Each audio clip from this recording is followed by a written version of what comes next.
Hello YouTube, Jamie here from FM Scout. In today's video, we're going to be talking about the responsibilities on Football Manager 2020. One thing that is very important to do as soon as you start the save, this is generally for the newer players of the game who's recently bought it, and they just don't know where to start with the responsibilities, because in lower league saves, it can become a thing where you can mess it up, and you don't touch the responsibilities, and then all of a sudden your under 23 manager goes and signs and uses all your budget to sign an under 18 or under 23 player.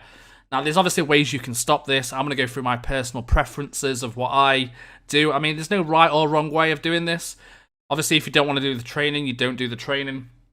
But it's completely up to you. It's just getting it right in terms of what you want to do in your club when you take over the save, which is what FM is about. And obviously, the responsibilities tab has changed slightly, or changed a lot actually, in terms of FM19. So a lot of people's been asking me what I do, how I set it up. But yeah, I'm going to go through it and we're going to set it up for Manchester City. I've just took over Manchester City just to do this video.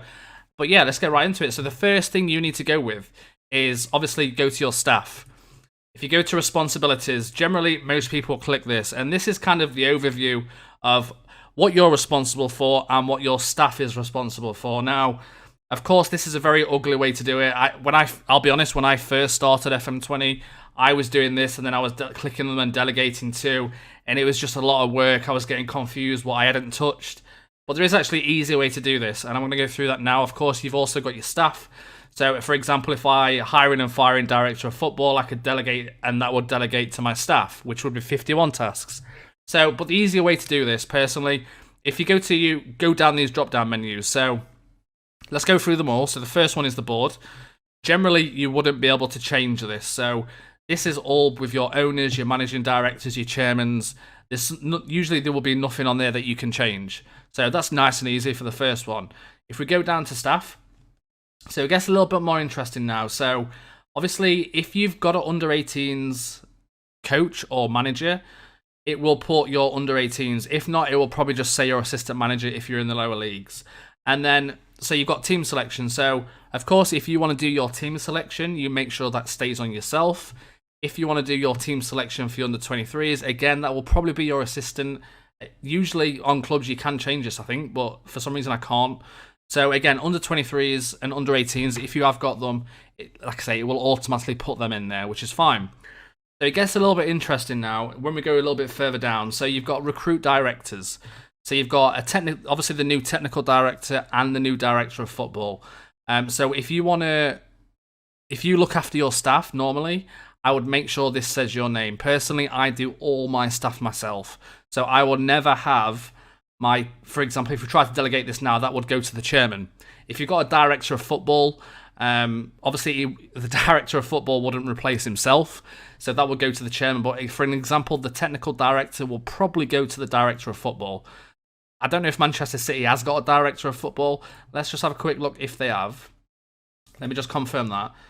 They do have a director of football. So, okay. So the director of football wouldn't be in charge of that. It would generally go to the chairman. I mean, you can do it towards the director of football if you wanted to. Actually, you can't. Okay, so I've learned something. So usually it's the owners or the managing directors or the directors who choose the director of football and the technical director. Again, that's something that you can do yourself. Most people don't have a director of football, so if you're not wanting a director of football and you're not wanting a technical director, make sure that you're doing this yourself. Because like I say, that way your chairman or your owners or managing directors, they won't pick a director of football for you. And again, personally, director of footballs aren't that great. If we go down a bit more to the first team staff recruitment, so another very important thing. Unfortunately, there's no way of saving these as well. So if you do change jobs, if you do start a new save, you will have to go through all this again. So you can come back to this video if you want to. But this one, so this one's firing head of youth development. For example, if I do delegate that, that will then go to the director of football. So the director of football can get involved quite a lot in terms of your head of youth and most of the other staff. So if we try to delegate that, it would be the director of football. So the director of football has got a job. But in that situation, you have no control of who he brings in. You'll just see a message come in your inbox saying, this guy has purchased this player or set to sign. You have no kind of say. And personally, I like to do all my stuff myself. Of course, there is things that you can do in terms of under 23s. Now, I've done it in the past. I will do all my first team staff myself. More recently, probably FM19 onwards, I've also started doing my under 23 and under 18 staff. But previous to that, I would get my under 23 staff done by my director or assistant. Now, bear in mind as well, when you start the save, of course, this is literally just started, so you can see under 23 staff is already set to my director, so I would take control of all of the under 23 staff as well. So I don't want my director of football signing my staff in the under 23s, especially in the lower leagues. Very important. The higher leagues and the bigger clubs aren't so bad, but obviously if you are trying to increase money in your club, it's very difficult. So make sure that you're doing that yourself, because you might not need any scouts for the under 23s. Why would you? But obviously, like I say, if you are in the top leagues, it's not a bad thing. But again, I would always set them to myself. And then the same thing exactly for the under 18s. By default, it will put your director or assistant manager as recruiting the staff for the under 18s. So again, I will take control of them. And then finally, you've got coaching courses. So you can set your director to send the right staff, under 23, under 18s, and the main squad coaches on coaching courses. Not a bad thing, really, if you're a top club. Sometimes I would, to be fair, rather than do it myself, because your director has got to do a job if you have got one. And that's something that you could keep with your director to do. Because looking through all of the stuff, if you're a big club, can be quite a challenging thing. So that is not a bad thing to have your director to do. And he will just decide which coach take further education. So that's not a bad thing to keep. We're going to keep that. We're going to confirm that now as well. And then, of course, you've got some top ones here as well. Don't forget these ones, which a lot of people tend to do. Personally, I've done it myself as well. So you can see these are the contracts. So contract renewals. Again, if you've got some staff, if you're moving up the leagues in lower leagues, you don't want your director to do because you want to bring new coaches in, better coaches. But if you're in the top leagues, it's not a bad thing to do if you are in the top leagues and you've got the best staff that you can get. But again, make sure yourself is on all these. Usually by default, yourself will be on all these anyway, until you get to the under 23s, where obviously your director will be on them as well. So make sure you take control of them. I like to do the renewals myself. You have to be careful because the director will offer some stupid contracts to your coaches on renewals, and it can be quite, it's not very good. So again, the same with the under 18s. If you take control of the under 18s as well, and then you're doing all the renewals. I mean, generally, if you do find a good coach or scout or anything like that, you'll put them on a big contract anyway. So again, make sure you go to that contracts tab and confirm. And then you've got advice and reports. This one, don't really touch it. I mean, you can change the report times. So you can get an email every week and stuff like that regarding contracts. But personally, I don't really touch that. There's nothing in there that you're going to miss. But yeah, that is the staff responsibilities. If we go and confirm that now, perfect. And let's move down to scouting. So on scouting, you've only got two options. And there's a few things that I change in here. So I assign my own scouts. Of course, if you don't want to, so in terms of assigning scouts, what that means, you go to your scouting tab and then assignments, you will see right here, there's some assignments that people have got. If you want to do these yourself, of course, it'll be easier if you do them yourself. If you want to save time, it's how you play the game is completely up to you. But I'm just going to go through a few things what's on here. Again, I will take control of that and do my own assignments based on the scouts I've got. And the scouting meetings would always be myself, because otherwise you want to be in the scouting meetings, right? You want to get the reports. And another thing that people don't change is this part. So when you scout a player, add him to your shortlist. So any player you scout, you can keep them in your shortlist, which your shortlist can be found, if we confirm that, your shortlist can be found there. So you can build a shortlist of everybody you scout. You could always look back, because sometimes it is quite hard and you do miss the players. If we go back to that, sorry. And then obviously when you scout a player, you can watch him for as long as you want. So obviously if you play with attribute masking, you can scout that player until full knowledge. I usually keep this at 1 week. That's completely fine. Confirm. Let's move down to transfers and contracts. Again, we've got 3 tabs here. Bear that in mind. So find and sign players for the first team. Of course, you want to do the signings, right? People do director of football challenges where they will have the director sign all the players. But for me, FM is about signing players and finding players myself and negotiating the deals myself. So that would always be by default on you. If you do want to change it, you'll obviously delegate that to your director. But this is obviously default. Handles incoming offers for first team players. Again, I would keep that as myself. Outgoing development loans.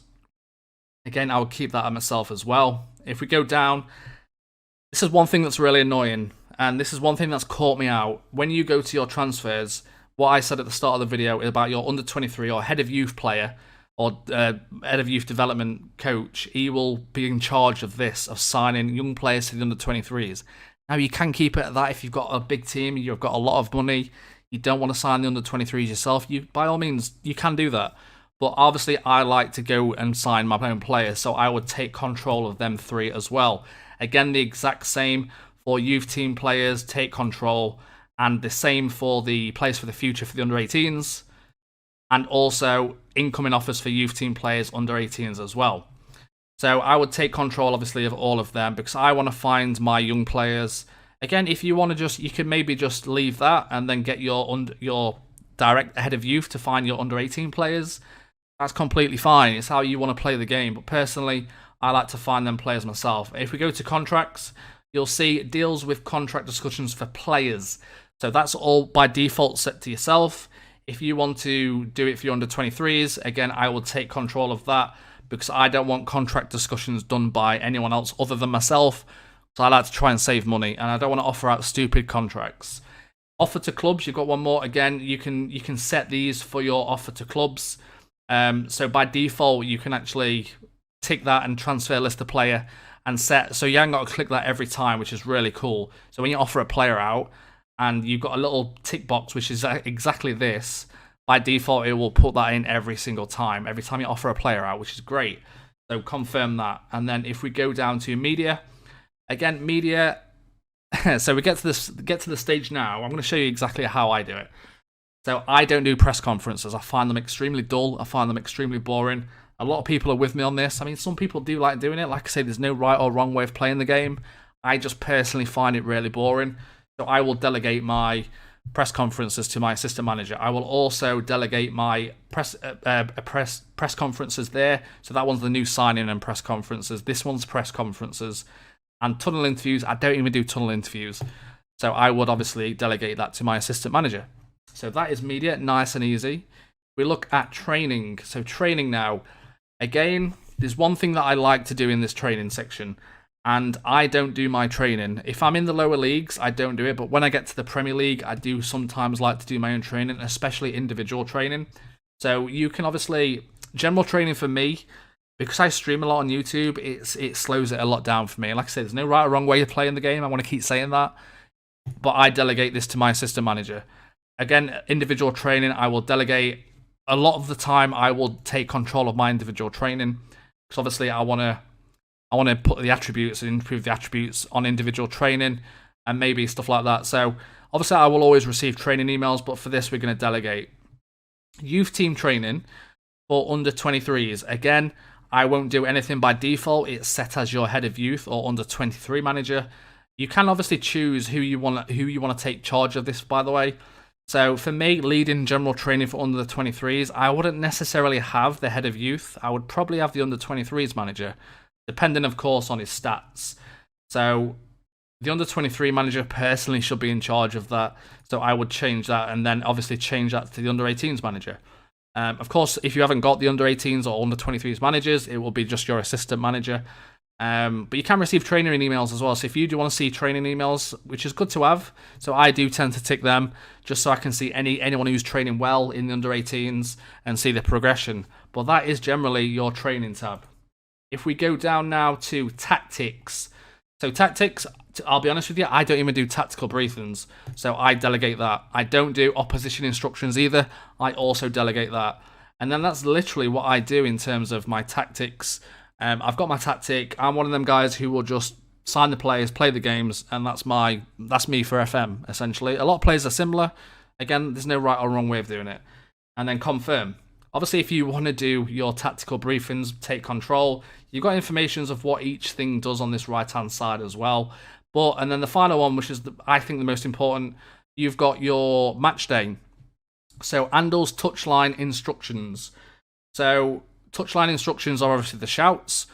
So this is a new thing on FM20 as well. You couldn't do this before. So you can get your assistant manager to do the shouts for you if you want to. Can be a good thing because I'll be honest, I forget quite a lot to do my shouts when I'm playing a game. I'm streaming. It's hard to do both. But recently, I've, at the minute, I haven't actually had my assistant manager do that for me, so I'm going to leave that as myself. Leeds team talks, I will always do my own team talks. Of course, I will never play friendly matches, and I always untick that as well because I like to arrange my own friendlies. One thing that I'd like to do in terms of the under-23s is now you can automatically make unfit first-team players available for the under-23s. That is my personal favourite on these responsibilities because it was such a nightmare. I can't even remember if you could do this on FM. I think you could actually on FM19, but I never did. Let me know in the comments actually. Could you do this on FM19?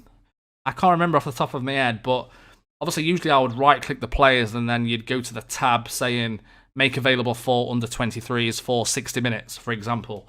But this one, of course, you can just automatically make any unfit players available for your under-23s. You could also do the same for your under-18s as well, based on the under-23 players, if you have got an 18-year-old in there who's better than most 18-year-olds in the under-18s. So that's a really good thing that you can do. And then, yeah, so you can obviously arrange friendlies and stuff like that. You can change that around if you want a friendly every week. Obviously, bear in mind you will get probably more injuries. But that is essentially what I do in terms of my responsibilities. Hopefully I've gone through it with you in depth. And then once you go back to the overview, once you've sorted it out, of course your overview will change. And like I say, it's a lot easier, isn't it, than going from this screen. And then it's a lot easier. That's what I'm trying to say. And then my staff, of course, are in charge of 31 tasks. I'm in charge of 59 tasks. Hope you've enjoyed the video. Drop a like on it. Like I say, this is mainly for the new players. A lot of you guys who've been playing the game for years, like myself, will know how to do this. But apart from that, it's been a pleasure. Drop a like on the video, and I'll see you all next time. Goodbye, everybody.